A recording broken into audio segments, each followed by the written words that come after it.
Now, as we began to look at the text, I began my study in about 2002 of looking at books that were beyond the 66 books you find in the typical Protestant Bible.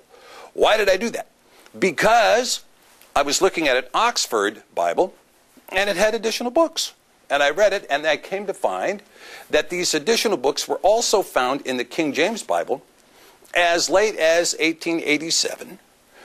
All of the Apocrypha was included in the King James Bible even up until 1887, and it was a publisher's decision to eliminate the books because they believed they could sell as many books without the Apocrypha as they could with them. There was no canonization process here. And I'm going to talk about canonization in a minute. But as we looked at it, we said, well, okay, those books appear to be very, very good books. And I'm going to read for you just a couple of excerpts from some of those books. There's one excerpt that I want to share with you immediately, which is this excerpt from a book called The Wisdom of Solomon. The Wisdom of Solomon, in the Hebrew Chokmah Shalomah.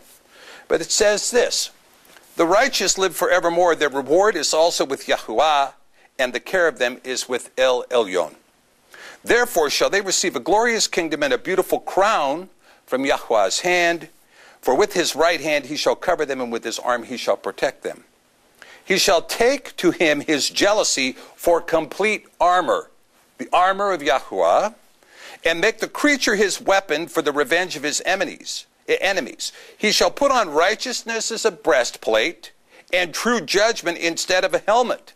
He shall take holiness for an invincible shield, and his severe wrath shall he sharpen for a sword, and the word shall fight against him with the unwise. So you see that the armor of God that is talked about by Paul is set forth first in the Wisdom of Solomon, chapter 5. Now there's some other interesting passages that have been completely ignored, that we set forth when we elected to put more books in the Cepher. And these elections included selecting the books of the Apocrypha and all of those writings, the Second Temple writings, and also coming together and putting in these books that came out of the Dead Sea Scrolls, extremely important books, books which are now being widely read, and so many people who are engaged in modern prophecy, whether you're talking about Chuck Missler, or you're talking about Tom Horn, or Steve Quayle, or Eli Marzulli, or any of the people that are on this so-called cutting edge of prophecy, they are all speaking about the book of Enoch, which was found, 5 copies were found in the Dead Sea Scrolls at Qumran. So we included Enoch. We also included this fabulous book called Jubilees, or in the Hebrew, Yovhelim. Jubilees, 6 copies were found in the caves of Qumran. And it has been part of the Bible in the Coptic Christian Church for years. It's been included in the Russian Orthodox and in the Eastern Orthodox traditions. And it was also included in the Assyriac traditions. It's called Little Genesis.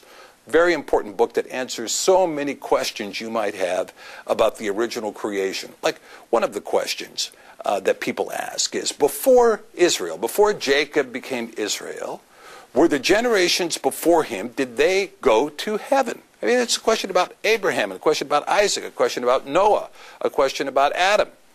And the answer is, those were the 22 generations that comport with the 22 letters of the Hebrew alphabet that gave formation to the rise of the house of Israel. And if you recall, it is in the New Testament that says, all Israel shall be saved. And who is Israel? All those who are saved. Therefore, all Israel shall be saved. And it is the Beit Israel, the house of Israel, that presents itself as the bride to the Messiah, to HaMashiach.